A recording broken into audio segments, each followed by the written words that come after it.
ছাত্রদল সম্পূর্ণরূপে প্রস্তুত রয়েছে।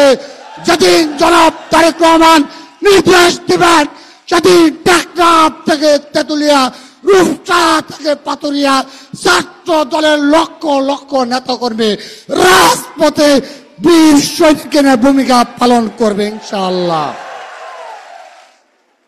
ক্যাম্পাসগুলোতে স্থিতিশীলতা রক্ষা এবং জুলাই আগস্টের গণঅভ্যুত্থানের এই চেতনাকে বুকে ধারণ করে আমরা ক্যাম্পাসগুলোতে শত উস্কানি, শত ষড়যন্ত্র, শত মপতন্ত্রকে আমরা মোকাবেলা করে চলেছি।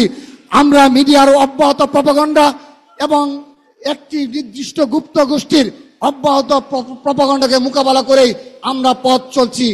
একটি বছর আমরা পাড়ি দিয়েছি।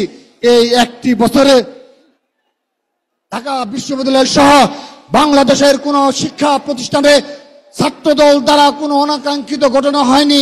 শুধুমাত্র তাই নয়, ছাত্রদল সিট বাণিজ্য সহ গেস্টরুম কালচার সহ ছাত্রলীগের সকল কালচারকে বিলুপ্ত করেছে বাংলাদেশ জাতীয় ছাত্রদল। প্রিয় উপস্থিতি, জুলাই আগস্টের গণঅভ্যুত্থানে বেড়ে ওঠা ঐক্য আজকে বিনষ্ট হয়েছে।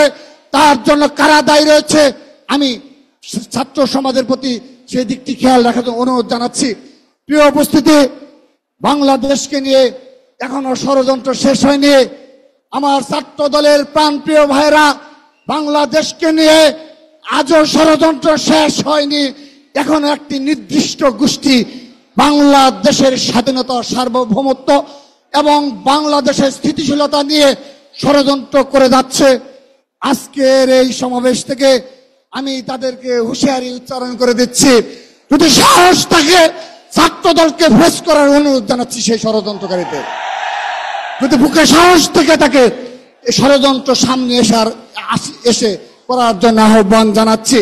প্রিয় উপস্থিতি, আমরা আজকে আমাদের বিএনপির ভারপ্রাপ্ত চেয়ারম্যান, ছাত্র দলের সাংগঠনিক অভিভাবক জনাব তারেক রহমানকে একটি বিষয় আমরা নিশ্চিত করতে চাই, যদি এই বাংলাদেশে আবারও বিগত 15.5 বছর খুনি হাসিনার আমলে আমাদের উপর যে অত্যাচার, নির্যাতনের স্টিম রুল চালানো হয়েছে এবং এই জুলাই আগস্টের গণ অভ্যুত্থানেও ছাত্র দলের যেভাবে হাজার হাজার নেতাকর্মীদের গ্রেপ্তার করা হয়েছে, যদি আবারও বাংলাদেশে কোনো সে ধরনের পরিস্থিতি সৃষ্টি হয়, সেদিন কি ছাত্রদল প্রস্তুত রয়েছে? সেই ষড়যন্ত্র মোকাবেলা করার জন্য আমরা প্রস্তুত রয়েছি।